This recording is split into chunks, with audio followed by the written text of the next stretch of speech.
You know, people, I'm telling you, you have to really protect these children. Some of them are really so naive, and there are monsters out there living among us. Welcome back to SouFLoTV again, everybody. It is your host with the most. Just go ahead and hit that subscribe button, please, and let's get into the story. So, we vaguely spoke about this on A Morning Thoughts recently, where I told you that a school teacher recently was sentenced to 30 plus years in prison in Jamaica for the disappearance and ultimately the death of a young lady, a young teenager by the name of Shanoya Wray. And this is the update to that also. Her mom gives a full account now after everything is over with. It's taken some time, but the justice system got to where it needed to get, and mommy is saying that she is satisfied with the years that he has been given. Let's get into the story real quick, courtesy of the Jamaica Gleaner, and then we'll talk about it along the way. One thing I must say before I go any further though is this. Why do they always publicize the face of the victim but never the face of the perpetrator? This Trinidadian national who was a teacher in Jamaica, Sanju Maharaj, why have we not seen his face yet? If this man had the capabilities and the mentality to do such things to a 13-year-old girl, I am willing to bet that she is not his only victim on the island. She's probably the only one that ended up getting killed, but she's not the only one that had sexual relations with, was molested by, etc., etc. And if you put his face up there and ask other victims to come forward, I'm sure you would see more faces pop up. But they're not putting his face up there at all, and they always protect the identity of people like these in the media in Jamaica, and I don't know why. Anyhow, the mother of Shanoya Wray, the 13-year-old girl who was viciously killed in 2018, and her body was almost completely dissolved in caustic acid. She said that she never believed for a minute that the teacher would be held. The teacher that was being held for her daughter's murder would actually walk away, and that she is happy that he has been sent to prison for 34 years. So she had faith in the justice system all along, and she knew that he wouldn't walk away and he would definitely be serving a good chunk of a sentence, right? Here's another thing. Told you before, this man had the brains, know-how, the science to be able to mix chemicals and put it on her body that would dissolve the human body and make it look like the body had been decomposing for a long period of time when it wasn't. And he did that to destroy evidence. He destroyed her to destroy evidence. But we'll get into the story.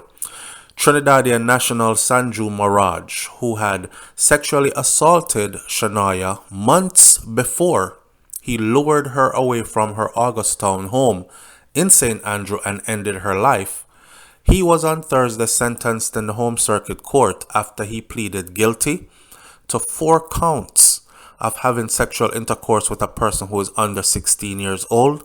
He pleaded guilty to murder, and he pleaded guilty to trying to dispose of a corpse.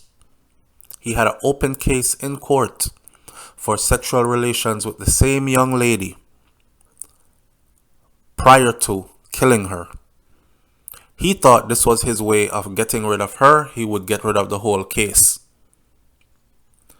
The educator, the teacher, he was sentenced to 12 years for the sex charges, 21 years for the capital offense of murder, and 2 years for the other. The sentences are to run consecutively. So you murder a child, a 13-year-old, who you had inappropriate sexual encounters with, and you get 21 years for that. That's the Jamaica justice system for you though. The New Day all-age student went missing from her home in July of 2018. 5 days later, her skeletal remains were found, soaking in a bathtub with chemical liquids at Mirage's rented premises on Wally Close in Mona, St. Andrew. Mirage's neighbors became very suspicious after they smelled what smelled like rotten flesh for days, and they saw the Trinidadian attempting to burn what appeared to be female clothes and braids. Now, mind you, we're talking about Jamaica, people fast, all who not into your business is into your business, So you see if a foul odor coming from your property, trust me, your neighbor them done pick it up already. Oh, what for them yard think so and smell so? I wanna smell them, man. That smell like sitting dead and rotten over there. You don't know how we stay already. Cock your ears this way and hear all when them are whispering at them house, may I tell you. So you can't really put nothing past people. They're going to see and hear. And that is what happened. His neighbor's suspicion was aroused when the smell started coming from his house, and they described it as, it smelled like rotten flesh or something, I don't know, like that. This prompted another resident in the yard to peek into that section of the house where what appeared to be a body was seen. And then them call the police. Squaddy, me see one body in there. Me smell something. Me go looking at the window and me see one body in there. The police reported that most of the body had been dissolved in the corrosive substance, and that only 2 pieces of bones had been left, with a small piece of flesh, which was used to confirm that yes, this was Shanoya through DNA testing. Had the neighbors not alerted the police, he would have been able to dissolve the entire body and nothing would have happened, because she would have just disappeared. You understand? A medical student, Leonardo Madden, said to be the Trinidadian's friend, was found at the premises and was arrested and was charged with misprision of a felony. He is to return to court October 28 to face his charges. Now, if you ask me, what I think happened was Leonardo Madden also was partaking in sexual activities with this young girl as well. And both of them decided, let's work together. You are the medical student, you know how to mix up the thing, me a scientist, let's put it together. Let's soak the body in something, dissolve it, and we can do away with this whole thing, right? Yesterday, the Gleaner visited Shanoya's family in Bedward Gardens, where they live. The family members were still questioning why the teen was killed and why in such a brutal manner. But they were pleased with the sentence, and they said that the justice system deserves an applaud for demonstrating that it still works. I don't know. I think we're so used to getting crumbs off the table that we're happy when they actually give us a slice of the bread and not the whole bread or a half a loaf of bread. You know, we're so happy with little bit. They think the justice system should be applauded because it proved that it still works. Not with a sentence of 30 years or 34 years, 21 years for murdering my 13-year-old daughter. Honestly, if this was the United States of America, if there was a death penalty in that state, because of how they chose to try to dissolve off the body in the acid and all that, this would have been a death penalty case. And I am quite sure they would have been sentenced to death. Now, if they didn't get death, I can bet my last dollar on it that this would have been a life in prison without the possibility of parole case. However, this is Jamaica, and again, we are used to getting a little bit. So when we get a little extra, we think it's a lot. So the family is saying they're pleased. They're pleased with this. At least in my eyes, there is some closure now to this for them. And for the next 30-something years, they can say, yeah, the man that did this to Shanoya, we miss her, but him lock up there, so in that prison there, going through hell. Cause Jamaica prison is not no nice prison. And you from smooth and teacher boy gone in there with them the madman and gangster there, it's gonna be rough in there, especially since he is not a Jamaican and he did that to a Jamaican child. Hell awaits him in there. Remember me told you, right? So the mother said, me happy with the sentence, cause a long time me I say, me want to see if the justice system work. Cause enough people pick me dead, and them not find no killer. And even when them find them not get no justice. This is what Shanoya's mother, Shanoya Hall, said. She said, however, that she was quite certain that this killer, Maharaj, would be convicted. In her words, again, quote unquote, she said, every time me go court and talk to the police, them always give me confidence and tell me something positive. First, them tell me there is no way that him can get bail and that if him have to go to trial. She added, commending the police for their thorough investigation. Big up to the squad of them who always gave her some air of confidence and these kind of things. Like I said before, you have good police out there, and without them, our system would actually fall apart. So big up to them one day.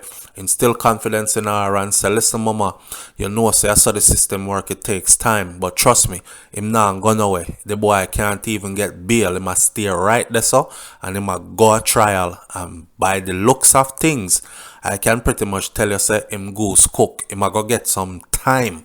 Hefty piece of time in there too. And he did get that.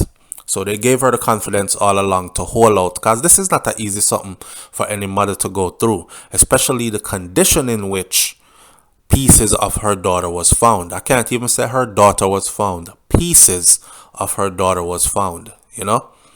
They were almost finished dissolving her. Almost. Grandmother Sylvia Campbell and Aunt Lisa Gale Hall also expressed joy at the outcome. She said, me still pray for him, but me glad to get justice for my granddaughter. Everybody glad, all the family happy, said Campbell, who broke down in tears, noting that she still misses her granddaughter, Shanoya. I mean, she was a baby. She was 13 when this all happened, you know? And you know how grandmothers stay. I miss my grandmother to death today. My grandmother passed away last year in Jamaica. We went down and had her funeral and stuff. And my grandmother is one woman where I thought about this yesterday. She cried every time she saw me. I left her house about 8 years old. And every time she saw me, every year, all when me at 20 something, 30 something, every time my grandmother see me, she bawl. And she has said, these are tears of joy, baby. These are tears of joy, honey. Just happy to see you. So you know when you have one of them good Jamaican grandmother there, where it look like them all love you more than all your mother, where birth you. Yeah, like that. So she cry when she says she still pray for him, you know. She still pray for the man we kill. She still prays for the man that killed her granddaughter. I'm sorry. I'm not praying for nobody will kill my picnic unless me I pray for your dead. Unless I'm praying for your suffering. But me not praying. I'm not wasting my time praying for your death or suffering. Me not praying for you. But she is that good. On my bed she used to sleep in. Me know. As she did, I go come take care of me. That's what her grandmother said. On my bed she used to sleep in. And me didn't know, so she did I come take care of me. Me did just know. You know, we only have that one, that bright one in the family where you say, yes, so she go grow up and come take care of me and stuff like that. She always up under me, on my bed she sleeping and all these things like that. Me glad say him no walk still, cause me did a fret. But when me think about it, me always say, when him get away from man, him can't get away from God. And me believe so much in a God. Me know him never did I go make him walk free. Thank you, Jesus, she said. Now, me can't believe in the system, cause me hear enough case when man go jail and get away. And me not tell no lie, me did a fret, said the grandmother, adding that she is hoping that those intent on harming children will see the sentence as a deterrent. Mama, and no deterrent that for them.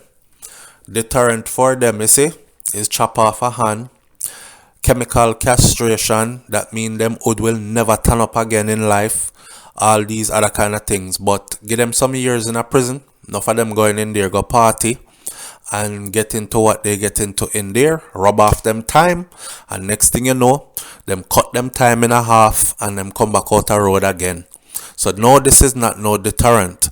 Life without the possibility of parole, meaning you take a life, especially the life of an innocent child, you will never ever be in free society again as long as you live. The only way you exit a prison is through a casket, because that's how we're going to have to take you out, in a body bag or on a stretcher in a body bag under white sheet, because you have to dead in there first before you can come out.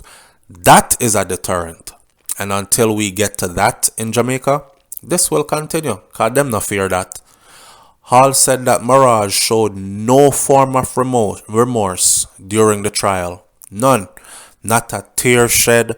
Some people said that his face had like a flat effect, like him not even did care much. Eyebrow raised 1 and 2 times, but that's about it. The man mad and the man wicked.